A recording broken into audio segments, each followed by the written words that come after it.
Derrière les maladies, derrière beaucoup de maux, il y a des esprits impurs. C'est pourquoi pour guérir beaucoup de malades, Jésus chassait les démons. Les démons sont cachés derrière la plupart des maladies. Alléluia. Et la Bible dit que lorsqu'un esprit impur est sorti, il va chercher un endroit de repos. Donc les esprits impurs aiment se reposer. Donc si un démon demeure dans ta vie, c'est que il était au repos. Le démon de la pauvreté, le démon des maladies qui te fatiguent, c'est parce qu'il trouve du repos. Il dort, il se relaxe. Et qu'est-ce qui le repose? Ce sont les raisonnements, les forteresses. Est-ce qu'on est ensemble? La Bible dit, depuis le temps de Jean-Baptiste jusqu'à maintenant, le royaume des cieux est forcé. Ce sont les violents qui s'en emparent. Regarde, quand tu fais une dépression, quand tu es triste, il y a un démon de tristesse derrière cela. Et il est au repos parce que tu trouves raisonnable qu'il soit là. Et tu as dit, c'est normal. Avec ce qu'il m'a dit, j'ai raison d'être triste. Un esprit de tristesse entraîne un esprit de timidité. Un esprit de timidité paralyse tous tes dons, tout ton potentiel. L'apôtre Paul dit à Timothée, car Dieu ne nous a pas donné un esprit de timidité,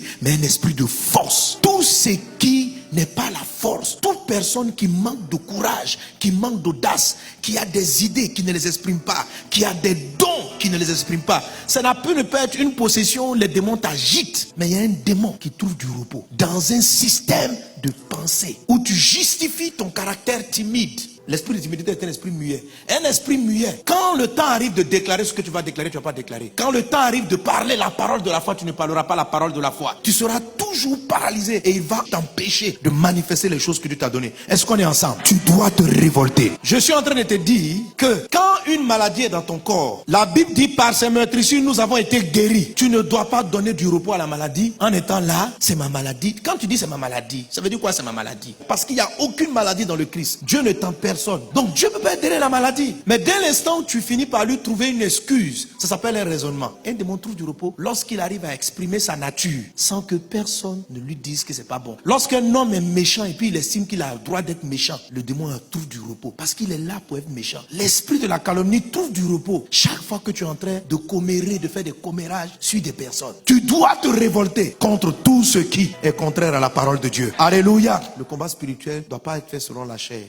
Même quand ton corps est fatigué par la maladie ou par des choses, même quand tu sens que vraiment tu n'as pas envie de pardonner, tu dois te dire, la pensée qui me donne un raisonnement de non-pardon, ça peut pas être la pensée de l'esprit. L'esprit ne peut pas entretenir en moi quelque chose qui va excuser ou bien qui va donner une raison à ma colère ou à ma haine. Tu dois te dissocier des sentiments de la chair et te lever et puis dire, ça c'est pas de Dieu. Arrière de moi Satan. Arrière de moi pensée impure. Amen. La puissance qui va agir, ce n'est pas parce que tu es fort physiquement. Ce n'est pas parce que tu fais quelque chose qui est logique. C'est parce que simplement tu obéis à Dieu et tu déclares les choses que Dieu demande de déclarer, que les plus grandes forteresses vont tomber. Les forteresses ne sont pas des choses qui tombent parce que tu vas faire un calcul scientifique. Ce raisonnement-là, je l'ai depuis que j'ai 4 ans. J'ai toujours été peureux. Tu n'es pas peureux. Le courage de l'esprit de Christ est en toi et ce sont des choses que tu dois affirmer. Et quand tu vas le faire, la forteresse va tomber. Donc les forteresses là, ce sont des raisonnements. Ce sont des logiques de pensée. Est-ce qu'on est ensemble? Lorsqu'on dit raisonnement, ça veut dire quand tu enchaînes ce système-là, tu trouves que tu as raison. C'est ce qui fait que les démons là restent longtemps. On justifie, on excuse son état. Quelqu'un est malade, il va expliquer que non, c'est normal. C'est anormal. Dès l'instant où tu vas te dire que c'est anormal et que tu vas agir, non seulement Dieu va te donner l'autorité pour chasser, mais si l'esprit veut te conduire vers un remède, il aura la force, la puissance de te conduire vers le remède contre cette maladie.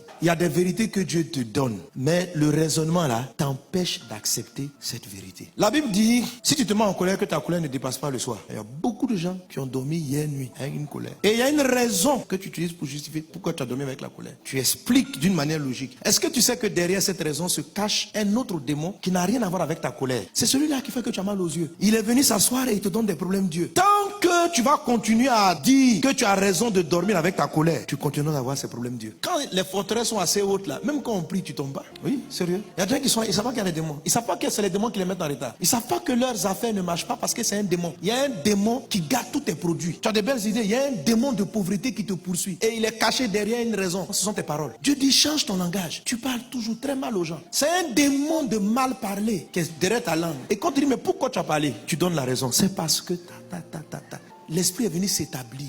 Il sait que le nom de Dieu là c'est la première fois.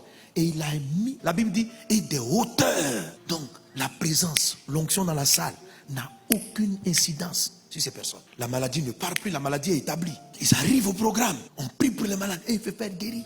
Parce qu'il y a une forteresse. La Bible dit, des hauteurs qui s'élèvent contre contre la connaissance de Dieu. Vous voyez déjà, les messages ne leur disent plus rien. Tu as beau expliquer, aime ton prochain. Amen. Yes, parce que tu as raison. Mais ils ont vraiment l'impression que ça ne les concerne pas. Ils sont vraiment convaincus que ça concerne le voisin. C'est-à-dire, il ne se rend même pas compte que Dieu est en train de lui parler. Il y a un mur qui s'élève contre tout ce que Dieu dit. Et derrière ça, démon de pauvreté, démon de maladie. Elle ne sait pas, il a un diabète, hypertension qui ne finit pas. Jésus guérit. C'est ce que Jésus est en train d'expliquer. Il dit, si le Fils de l'homme vous a franchi, vous serez réellement libre. En fait, on en vient à se poser la question, est-ce que la liberté de Jésus est réelle? Mais en fait, elle est réelle, c'est parce qu'on ne peut pas accepter toute la Bible. C'est parce que quand les esprits partent, les trucs, c'est qu'ils sont revenus après. Donc, le début de la vraie vie chrétienne du frère, là, ces 3 premières années, les démons étaient dehors. Mais au temps de la réclamation, ça veut dire au moment où l'esprit qui est parti dans les lieux arides, il s'est promené. La réclamation, c'est quand il revient. Il observe.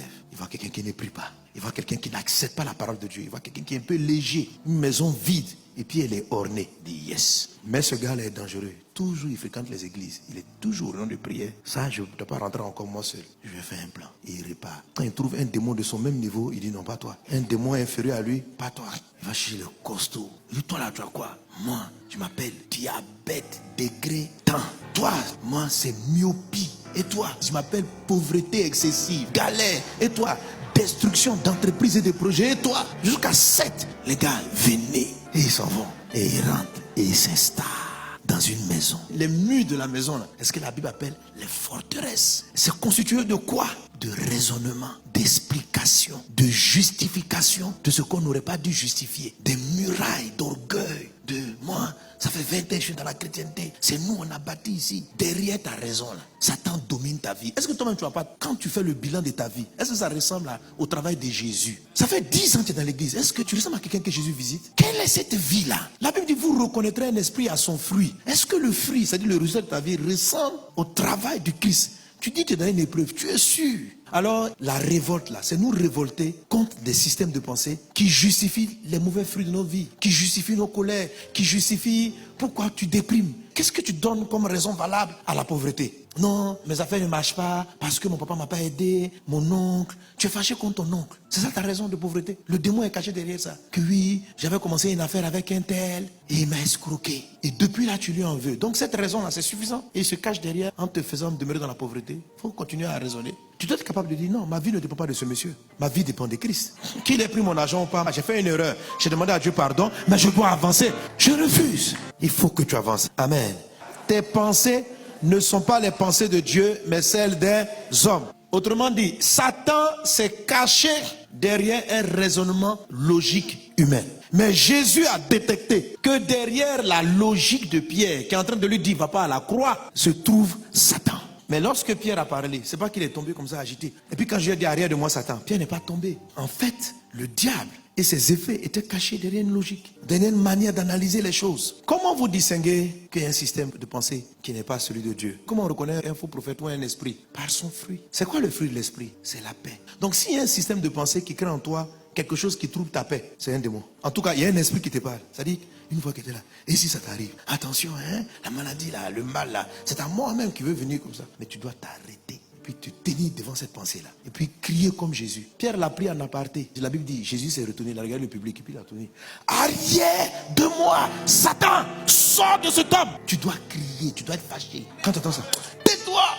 Bon, si tu es dans le bus, il ne faut pas trop crier comme ça. Les gens vont commencer à croire que tu es fou. Est-ce qu'on est ensemble? Voilà, c'est pas dans le cri, mais c'est dans le cri intérieur. Je refuse ces pensées. Va t'arrêter pas de Dieu. Pourquoi? Parce que ça trouble ta paix. Dieu n'est pas un troubleur. Ok? L'Esprit de Dieu, comment tu sais qu'il agit? Lorsqu'il parle, il y a la paix. Mais une voix qui va t'expliquer pourquoi ta vie est triste et malheureuse. Ce que tu entends, ce n'est pas toi, c'est le diable qui est en train de te parler. Donc quand un esprit vous parle, il résonne comme si c'était toi ta pensée. Tu entends un jeu, puis tu entends une voix qui dit intérieurement, je suis trop triste. Et pourquoi il m'a parlé comme ça? Voilà ce que tu entends. Mais ce que tu dis là, c'est pas toi. C'est l'esprit qui t'auto-suggère. Et il utilise la première personne comme je. Et comme tu entends ça dans ta tête, tu crois que c'est toi. Ce n'est pas toi. Toi, tu marches avec Jésus. Quand même quelqu'un t'a fait trop mal là, tu pardonnes. Donc la voix vient dire en toi, comment il peut se permettre de me parler comme ça? Ce n'est pas toi. Alléluia. Donc lorsque ces choses-là arrivent, la colère, ce n'est pas Dieu. Ce n'est ni toi. C'est un esprit. Pierre pensait que c'était sa pensée. Jésus dit, Pierre, je vais t'expliquer. Ce que tu viens de dire là, c'est un raisonnement humain derrière lequel est caché Satan. Toi, tu n'es pas nerveux, tu n'es pas coléreux. Dieu t'a créé doux. et tu es né de nouveau. Tu es quelqu'un de très bon. Mais il y a une voix qui te dit d'être méchant. Tu dois lui résister en face. Il y a une voix qui t'explique pourquoi il faut être jaloux. Il y a une voix qui t'explique pourquoi tu dois vivre dans l'impudicité. Pourquoi tu dois commettre l'adultère. Pourquoi? Il y a une voix même qui vient même exciter ta chair pour que tu tombes amoureuse du mari de quelqu'un. Tu dis parce que je ne fais pas exprès. Je l'aime. Tu ne l'aimes pas. C'est un démon qui est posé et qui manifeste un attrait. Et c'est derrière une forteresse. Des démons qui bâtissent de grandes forteresses. L'esprit d'homosexualité. Il a des forteresses terribles. J'ai rencontré un frère. C'était une femme, voilà, qui est devenue un homme. Depuis qu'il était enfant, il entendait une voix. Et le démon a commencé à travailler. Qui lui disait en lui, en fait, tu n'es pas une femme. Tu es un homme. Et le démon a commencé à le mettre mal à l'aise dans son corps. Le démon lui explique que son corps, c'était une erreur de la nature de le fabriquer femme. Famille chrétienne, il a lu des livres, il a bâti un système de pensée. Et en tant qu'homme, elle ou il s'est marié. Et nous, on priait ensemble. Et puis, il était dans une église réveillée. Mais personne ne savait. Donc, on prie, on appelle l'onction. Lui aussi, il prie, il va au croisade, tout ça. Pendant des années. Parce que plus tard, il s'est donné à Jésus. Mais pour lui, c'était normal. Et puis, Dieu a commencé à parler à certains pasteurs, faire des flashs. Plus tard, un jour, il a dû venir confesser. Il a reconnu. Mais au début, il s'est dit, c'est parce que vous ne comprenez pas. Mais vous savez, tant que la forteresse était là, on n'arrivait même pas à toucher le démon qui lui avait parlé. Et quand il a commencé à admettre que Dieu ne se trompe pas, s'il t'a créé femme, il t'a créé une femme. Et un homme ne couche pas à un homme. Ce sont des démons dans l'air qui créent ce genre de sentiments, de pensée. Et quand il a admis, il s'est repenti. Les démons commencent à se manifester. Malgré toutes les réunions de prière qu'il faisait auparavant, la forteresse cachait ces démons. Mais lorsqu'elle a été brisée, il a été délivré. Il est reparti à l'hôpital. Il est redevenu femme. Et Jésus l'a délivré. Alléluia. Alors, je veux que tu chasses dans le nom de Jésus tout ce qui a pu entrer dans ta vie. Je ne sais pas quel est le raisonnement. Pendant que je parlais, le Saint-Esprit a dû toucher un type de raisonnement qui bloque certaines choses dans ta vie. Tu dois agresser ce raisonnement. Tu dois dire, ce n'est pas de Dieu. Je te repousse, je te résiste, je te brise. C'est toi qui peux briser la forteresse. Alors, tous ces esprits de misère, de pauvreté, de célibat qui s'étaient abrités derrière ces forteresses seront exposés à la puissance du Saint-Esprit et ils sortiront à la puissance du Saint-Esprit. Et tu seras délivré de cette maladie qui n'en finit pas, délivré de cette misère qui ne finit pas, délivré de ces œuvres ténébreuses qui n'en finissent pas.